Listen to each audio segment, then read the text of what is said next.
అందరికీ నమస్కారం. నేను మీ దేవి. శాడిస్ట్ మొగుడు సీజన్ 2 16వ భాగం. రచయిత వనజ గారు. మిమ్మల్ని అనాలి ఫస్ట్. నా పాటికి నేను లాగౌట్ అయ్యి ఇంటికి వెళ్తుంటే పాప మిస్ అవుతుంది. బాబు అడుగుతున్నాడని చెప్పి నన్ను బయటికి తీసుకువచ్చారు. ఇప్పుడు లేట్ అయిపోయింది అని అరుస్తున్న సీతను చూస్తూ నీ గయ్యాలి కనం ఏంటి ఎప్పుడు లేంది నీ ఏఆర్ అంటే ఏ ఎల్లప్పుడూ జాగ్రత్తలాగే ఉండాలా? అప్పుడప్పుడు దుఃఖమలాగా ఉంటే ఏమైనా తప్ప అని అనడంతో ఏఆర్ పెదవుల మీదకి నవ్వు అలా వచ్చి ఇలా వెళ్ళిపోయింది. ఏ నువ్వు అవి నవ్వావు కదా అని సీత ఎగ్జైట్ అవుతూ చప్పట్లు కొట్టుకుంటే హిహి ఇలాగే నవ్వాను పోదామా ఇంకా అని అంటూ ఏఆర్ కార్ వైపు అడుగులు వేస్తే పాప మీ నాన్నకి వెటకారం కోపం నీ ఎక్కువే కదా అని అడిగి మరి పుట్టపిల్లతో ఒక దెబ్బ పేకించుకుని సీత అబ్బో నిన్న ఒక్కరోజు చూస్తున్న నాన్న మీద అంత ప్రేమ ఉంటే మొన్న నైట్ అంతా నేను చూస్తున్నాను కదా ఐస్ క్రీమ్ కూడా తినిపించాను కదా అని సీత అంటే ఆమె బుగ్గ పట్టుకుని లాగి కేఆర్ని చూపిస్తూ నా నాన్న అని మళ్ళీ నువ్వు అని అడిగింది పాప. నేనా ఏమో అని అంటూ ఆలోచిస్తూ చెప్పి కారులో చేతుని చూపు సీత పిల్లల్ని వెనకాల వదిలి పాప ఇందాక ఒక క్వశ్చన్ అడిగింది సీత అంటే కార్ని స్టార్ట్ చేస్తున్నా మరి నేను అని అడిగింది. అది సీత అంటే కార్ స్టార్ట్ చేసిన ఏఆర్ ఆగిపోయాడు. అతని వైపు చూస్తూ నేను అక్కాన్ని పిలిపించుకోదా అడిగింది సీత. నేనేమైనా మీ నాన్న అయినా అదే ఒక చెడ్డాలగా అని అంటూ పాప బాబు ఇది చూస్తూ కొంచెం వెనక్కి వచ్చి నేను నాన్న తన సీత అని చెప్తుంటే మొదటిసారి నుంచి ఆమె పేరు రావడంతో పోయింది సీత. అది ఆమె కూడా తెలియదు సీత తన రాదని మళ్ళీ చెప్పుకుంటాను దాంతో సీత మళ్ళీ సార్ నా పేరు సీత సీత అంటే సీత అని చెప్పాను సీత దానికి పలకడం రాకపోతే నాకే కదా స్టార్ట్ చేశాడు ఇద్దరు పిల్లల కోసం ఒక మాటలు రాని ఎంతో తిరుగుతుందా what is my life Jesus అని సీత పోరాడుతుంది ఏదో నీతో చెప్పాను ఇక్కడి చేస్తావా అని ఏఆర్ అడిగితే అక్కడి నుంచి మీరు ఏమి చెప్పారు అన్ని ఆటలే వేస్తున్నారు ఇది ఏఆర్ సీరియస్ కావడంతో నాకు నిజంగా అలవాట్లేదని మీరు చెప్పేసి నాకు అవన్నీ ఇంకోసారి కనపడినవంటే అని కాదు అంటే ఇచ్చేస్తాను నాకే తెలియదు అంటే మళ్ళీ అంటూ మళ్ళీ కార్ స్టార్ట్ చేసిన ఏఆర్ ఏంటి నా లైఫ్ మీద మీ పెత్తనంగా ఏదో చెప్పారు కదా ట్రై చేద్దాం అనుకుంటున్నా కానీ వివరించారు కాబట్టి అసలు పెట్టుకోవాలని తెగేసి చెప్తున్నారు అని సీత అడిగితే అవునా అలాగే ఉండవేయండి కేపీహెచ్బి గెట్ అయిన ఏఆర్ ఇక్కడే పాప వాళ్ళని జాగ్రత్తగా చూసుకోని చెప్పి 4 నిమిషాల్లో ఒక తిరిగి వచ్చాడు. ఎవరు ఈ అవ్వ ఎన్ని తీసుకొచ్చావు అని సీత అడిగితే పచ్చపట్టు పోసే అవ్వ పాపం నీకు పరుగుతుంది కదా ఈ రోజు పెట్టుకోవాలంటే అందుకే శ్రమ తగ్గించడానికి ఈ హెల్ప్ అంటూ సీత 2 చేతుల్ని పట్టుకుని అవ్వతో ఆమె 2 కనుబొమ్మల మధ్య పెసరబేడంతా పచ్చపోయించి అవ్వకి 500 ఇచ్చి పంపించేశాడు. ఇంకా సీత పట్టులైతే ఏర్ని నీటికి స్కెచ్తో పాప పాపని వెనక్కి తిరిగి ఎత్తుకుని కూర్చోబెట్టుకుని కార్ని స్టార్ట్ చేశాడు ఏఆర్. తనని ఆపడానికి సీతని కన్సోల్ చేయడానికి ఆమె ఊరిలో చేరబోయాడు బాబు. అప్పట్లో చాలా మందికి ఉండేది కూడా ఈ బొట్టు దగ్గర వేయించుకునే పచ్చ. మా అమ్మకి కూడా ఉంది అట్లుంటది మా ఏఆర్లో. అయ్యా మాట్లాడిన బుద్ధి చాలా నీ కిస్ చేయడంతో ముసలోడు కళ్ళు పక్కకు తిప్పుకుంటే కిస్ చేస్తూనే ఆమె నడుముని పట్టుకున్నాడు.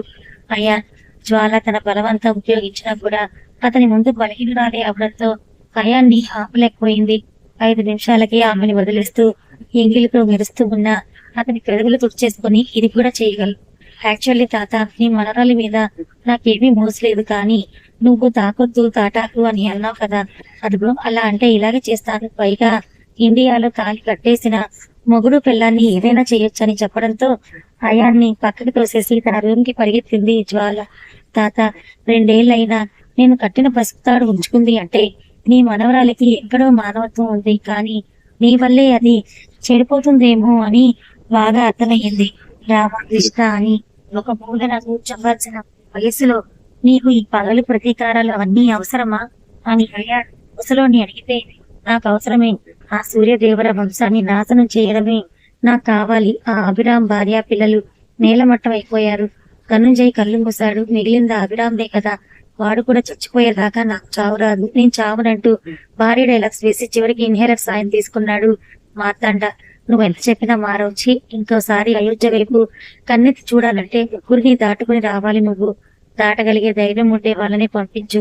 అప్పుడు చూసుకో ఏం జరుగుతుందో. 2 ఏళ్ల కిందటంటే మాలో అభిరామ్ గురించి నా టెన్షన్. మీ మీద సరిగ్గా ఫోకస్ చేయలేదు.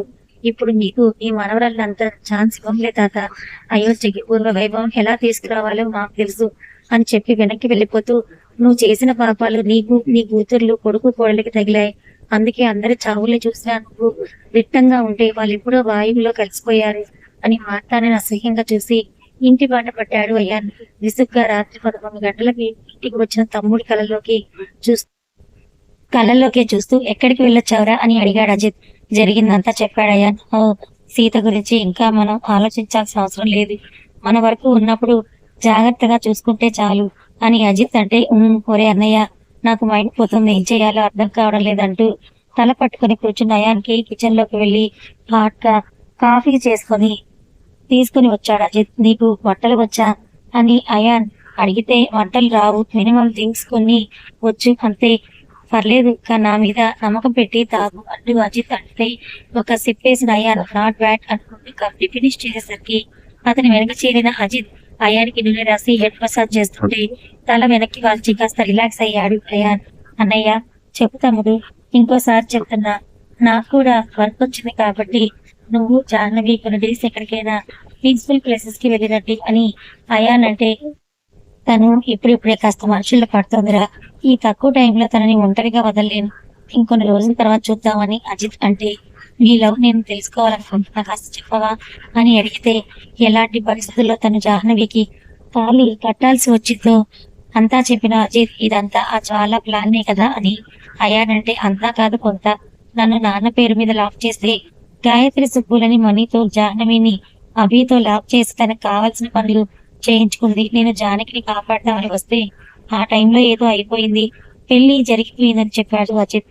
తనని లవ్ చేస్తున్నావా అని అడిగితే అయాన్ ఫస్ట్ లో జాహ్నవి ఎంత మొండిగా ఉండేదో గుర్తొచ్చి, అప్పుడు చేయలేదు, ఇప్పుడు చెయ్యను, కానీ జాహ్నవి నా భార్య, నా బాధ్యత, ఇది మాత్రమే నా మైండ్ లో ఉంది అని చెప్పిన అజిత్ మసాజ్ చేయడం అయిపోయి వెళ్ళిపోతుంటే, ఆగండి అన్నయ్య గారు అని అంటూ ఈసారి అజిత్ ని కూర్చోబెట్టి అయాన్ మసాజ్ చేస్తూ, మా అందరి కోసం నువ్వు ఎంత సఫర్ అవుతున్నావో నాకు బాగా తెలుసు అంటూ చేతులు భుజాలు అన్ని ఒత్తి అజిత్, ఇప్పుడు ఫర్ సపోజ్ సీతనే మన జానకి అనుకుంటే తనే బ్రతికినప్పుడు బాబు కూడా అంతే, సూర్యదేవుడి వాసుడు కూడా బ్రతికి ఉండే ఛాన్స్ ఉంది కదా, మరి వాడి కోసం మనం ఎంక్వైరీ చేద్దాం అని అయాన్ అంటే, అయాన్ ఆర్ యూ సీరియస్ అని అడిగాడు అజిత్. హా అజిత్, పాపని అంటే నా చేతులతో నేనే చంపేశాను అంటూ ఆ చేతులు పిల్లర్ కేసు కొట్టుకున్నాడు అయాన్. రే అంటూ అజిత్ అట్టుకోకపోతే, వదులు నన్ను, నేను నేర్చుకున్న చదివే అభిరామ్ని బ్రతికించేలా చేస్తే ఒక పసి గంధువుని బలి తీసుకునేలాగా చేసింది, అందుకే ఐ హేట్ మెడిసిన్ అంటూ ఏడ్ చేశాడు అయాన్.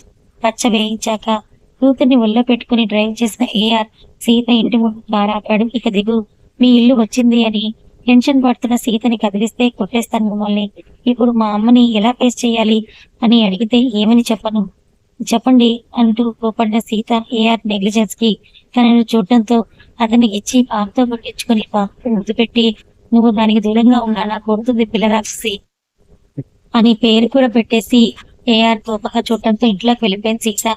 పిల్లలిద్దరూ సీత వెళ్ళిన వైపే వేలు పెట్టి చూపించడంతో తను మళ్ళీ రేపు వస్తుంది, ఇప్పుడు మనం మన ఇంటికి వెళ్ళిపోదాం పదండి అని చెప్పడంతో కొంచెం డల్ పేస్లతో ముగ్గురు ఇంటికి చేరుకున్నాక కొత్తగా ఇంటి బయటే కనిపిస్తుందన్నారు. ఈ సంవత్సరాల లేడీని చూస్తూ లోపలికి రండి పిలిచాడు ఏఆర్. నా పేరు కరుణ సార్, పని మనిషి కావాలని మీకు చెప్తే వచ్చాను సార్ అని ఆవిడ వినయంగా చెప్తే, ఓకే లోపలికి రండి, వంట చేసి వెళ్ళిపోతాడు కాబట్టి ఇక్కడ ఉండడు, మీరు ఉండాలనుకుంటే ఇక్కడే ఉండొచ్చు, మీ ఇంటికి వెళ్ళిపోవచ్చు, లేదా కంప్లీట్ గా మీ ఇష్టం, కానీ ఇంట్లో చిన్న పేపర్ కూడా కిందకి కనిపించకూడదు, కొంచెం కూడా దుమ్ము ధూళి ఉండకూడదని ఏఆర్ ఆర్డర్లు వేస్తుంది. తల ఊపింది కరుణ. మేబీ గాయత్రి అంత ఏజ్ ఉంటుందేమో ఆమెకి, అందుకే ఏం పిలవక అలాగే రెస్పెక్ట్ ఇస్తున్నాడు ఏఆర్. రూమ్ లోకి వెళ్ళాక పిల్లల్ని రొటీన్ చేసి, రేపు ఆఫీస్ లేదు, వీకప్ కాబట్టి వీళ్ళతో టైం స్పెండ్ చేయొచ్చు అనుకుంటూ ఇద్దరు చిరక పక్క వేసుకొని పడుకున్నాడు ఏఆర్. భోజనం అయ్యాక ముఖం కవర్ చేసుకుంటూ ఇంట్లోకి వస్తున్న సీతని ఏయ్ ఆగవే అని ఆపేసింది మేరీ. ఎందుకు లేట్ అయింది అని ఆవిడ అడిగితే అప్పుడు కూడా జడ సర్దుకుని నెపంతో పచ్చ పచ్చ కవర్ చేసుకున్న సీత అమ్మ అది ఊరికే ట్యాంక్ బండ్ చూడాలనిపించింది, అలా వెళ్ళొచ్చాను అంతే అని అంటే, ఒక్కదానివి వెళ్తే ట్యాంక్ బండ్ రావు అని చెప్పింది కదా, అందుకే ఆ అబ్బాయి పిల్లల్ని వేసుకుని వెళ్ళాం అని మేరీ అడిగేసరికి అమ్మో అమ్మ చూసేసింది అనుకుంటూ లేదమ్మా, ముందు నేను ఒక్కదాన్ని వెళ్ళాను కానీ అనుకోకుండా అక్కడ వాళ్ళు కలిశారు. సరే ఈ టైంలో ఒక్కదాన్ని ఎందుకు డ్రాప్ చేస్తామని సార్ చెప్తే సరే అని అన్నానమ్మా అని సీత అంటే ఎన్నిసార్లు చెప్పాలి జాగ్రత్తగా ఉండమని. ఇలా ఒక అబ్బాయి ఇద్దరు పిల్లల్ని వేసుకొని తిరుగుతున్నావు, కొంచెమైనా నీ ఫ్యూచర్ అంటే నీకు భయం ఉందా అని గట్టిగా అడిగేసరికి అమ్మ అంటూ చూసింది సీత. రెండు చేతులు పక్కకు తీయడంతో సీత నుదుటిన పచ్చ క్లియర్ గా కనిపిస్తూ ఉండేసరికి ఏంటి ఇది అని ఆశ్చర్యంగా అడిగిన మేరీకి ఇక్కడ ఒక అవ్వ పచ్చ వేస్తూ ఉండింది. చాలా మంది ఇక్కడ అంటే ఫుడ్ ప్లేస్ దగ్గర వేలు పెట్టి చూపిస్తూ వేయించుకుంటూ ఉంటే నాకు కూడా అనిపించింది, వేయించుకున్నానని చెప్పింది సీత. అంతే, ఇంకేం మాట్లాడలేదు మేరీ. భోజనం చేసి పడుకో అని చెప్పి రూమ్ లోకి వెళ్ళిపోయింది. షాక్ గా చూస్తున్న సీత అమ్మ ఏమంటుందో అని ఇంతగా భయపడ్డాను, కానీ లక్కీగా అమ్మ ఏమీ అనలేదు అని అనుకుంటూ చేసిన వంట తినేసి పడక వేసింది. నెక్స్ట్ డే వీక్ ఆఫ్ కాబట్టి మన ఈ కథలో అందరూ సాఫ్ట్వేర్ టెక్కీసే కదా, కాబట్టి అందరికీ అదే శనివారం వీక్ ఆఫ్. 8 అవుతున్నా కూడా ఇంకా ముసుగుతని పడుకున్న సీతని డిస్టర్బ్ చేయకుండా అన్ని పనులు చేసి సీత పక్కన బుక్లో ఇల్లు కదిలావా కాళ్ళు విరుగుతాయి అని రాసిన మేరీ స్కూల్ కి వెళ్ళిపోతే 10 గంటలకి ఆవిలింతలు లెక్క పెట్టుకుంటూ లేచిన సీత ఆ నోట్స్ చూసుకొని అమ్మ ఈ రోజు నాకు ఎక్కడికి వెళ్ళే పని ఉంటుంది అని ఇంకా నోట్లో మాట నోట్లో ఉన్నట్టే కాల్ చేశాడు ఏఆర్. అబ్బా ఈయన ఈ రోజు మా అమ్మతో నాకు చీపురు తిరిగేసిచ్చేలాగే ఉన్నారనుకుంటూ ఫోన్ లిఫ్ట్ చేయలేదు 2 సార్లు. ఇంకా ఏఆర్ చేయకపోతే రిలీఫ్ గా ఫీల్ అయిన సీత జుట్టు మొత్తానికి 1/2 కేజీ నూనె పైపో చేసి స్నానం చేసి ఆయిల్ పెట్టిన జుట్టుని ముడి కట్టుకున్న సీత కాఫీ ఆస్వాదిస్తూ తాగుతుంటే ఫోన్ మోగింది విత్ మెసేజ్. ఈసారి కాల్ లిఫ్ట్ చేయకపోతే ఇంటికి వచ్చి ఎలా ఉంటే అలాగే బయటకు తీసుకుని వెళ్తానని.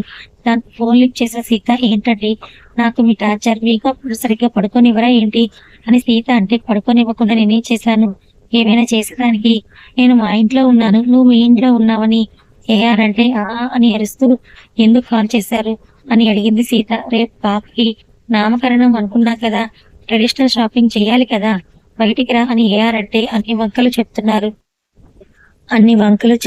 నన్ను బయటకు తీసుకుని వెళ్ళడానికి, అదేదో డైరెక్ట్ గానే అడిగేయచ్చు కదా అని అంది సీత. కథ కొనసాగుతుంది. మరి ఏఆర్ సీతల మధ్య పిల్లల మధ్య బిగుస్తున్న ఈ బంధంలో వీళ్ళ నలుగురు కలిసే ఉంటారా, లేక మరేదైనా ఉపద్రవం ఎదురురానుందా?